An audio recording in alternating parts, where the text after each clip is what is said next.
এবার জবা ও মিঠুর মধ্যে ভুল বোঝাবুঝির সৃষ্টি হবে আগামী পর্বে। বিস্তারিত জানতে সম্পূর্ণ ভিডিওটি দেখতে থাকুন। আসসালামু আলাইকুম প্রিয় দর্শক, সবার কি অবস্থা? হাজির হয়ে গেলাম দীপ্ত টিভির নিবেদিত জবা সিরিয়ালের 285তম পর্বে কি ঘটতে চলছে তার অগ্রিম খবর নিয়ে।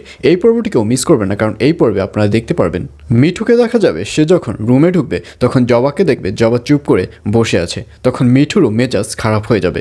মিঠু বলবে, কি ব্যাপার, তুমি এত কিছু কি করে জানো? তুমি কি গাছের উপর গবেষণা করেছো? তুমি কি গাছের উপর পিএইচডি লাভ করেছো যে গাছ যা বলে সব কিছু তুমি শুনতে পারো?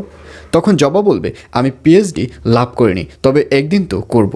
আর এই কথা শুনে মিঠু বলবে, তুমি এসব কথা বাদ দাও। তুমি যে ধরনের আচরণ করা শুরু করেছো, আমার মনে হচ্ছে তুমি এই ধরনের যদি আচরণ করো তাহলে তুমি পিএইচডি লাভ করতে পারবে না, তুমি কোনো গবেষণা ম্যান হতে পারবে না, তোমাকে পাবনা পাঠাতে হবে। কারণ তুমি যদি ধীরে ধীরে এই ধরনের কাজকর্ম করতে থাকো তাহলে সবাই তোমাকে পাগল বলা শুরু করবে এবং এক পর্যায়ে তোমার স্থান হবে পাগলাগারদে।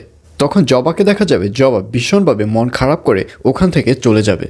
আর অন্যদিকে রেহনুমাকে দেখা যাবে রেহনুমার পাশে মিজান বসা থাকবে এবং তখন রেহনুমার জ্ঞান ফিরবে এবং জ্ঞান ফেরার পর রেহনুমা সবার খোঁজ নেবে, অর্থাৎ কে কোথায় আছে। এবং এক পর্যায়ে জবার কথাও মিজানের কাছে জিজ্ঞাসা করবে। রেহনুমা বলবে, জবা কোথায়? তখন মিজান বলবে, তুমি জবার নাম আর বলো না। তখন রেহনুমা বলবে, কেন, ও আবার কি করলো? তখন মিজান বলবে, ও তো তোমাকে রীতিমতো মারতে বসেছিল, কারণ ও যখন একজন নার্স এসে তোমাকে ইঞ্জেকশন দিতে গিয়েছিল ঠিক তখনই ওই নার্সকে ধাক্কা দিয়ে ফেলে দিয়েছিল এবং সেই ইঞ্জেকশনটা ছিটকে বাইরে পড়ে গেছিল। একটির জন্য তুমি বেঁচে গেছো, কারণ ওখানে আমরা চলে এসেছিলাম আর এর জন্যই তুমি বেঁচে গেছো। তখন রেহনুমা বলবে, জবা তো এ ধরনের কোনো কাজ করতেই পারে না, আমার জবার প্রতি বিশ্বাস আছে, নিশ্চয়ই ও কোনো একটা এখানে বিপদ দেখেছিল আর বিপদ দেখেছে বলেই এই ধরনের আচরণ করেছে।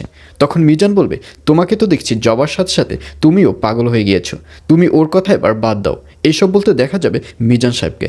আর অন্যদিকে প্রেমাকে দেখা যাবে প্রেমার মাথায় এবার ভূত চাপবে, কারণ সেই দিন প্রেমা আর মিঠু মিলে যে একটি গান গিয়েছিল সেই গানটি গাবার পর থেকে আবার নতুন করে প্রেমা মিঠুর প্রেমে পড়ে গেছে। আর এর জন্যই এবার প্রেমা টার্গেট করবে সে নতুনভাবে এবার মিঠুর সাথে রিলেশন করা শুরু করে দিবে। আর এছাড়াও থাকবে আরও আশ্চর্য সকল ঘটনা। সুতরাং সবাইকে জবা সিরিয়ালের আগামী পর্ব দেখার আমন্ত্রণ রইল।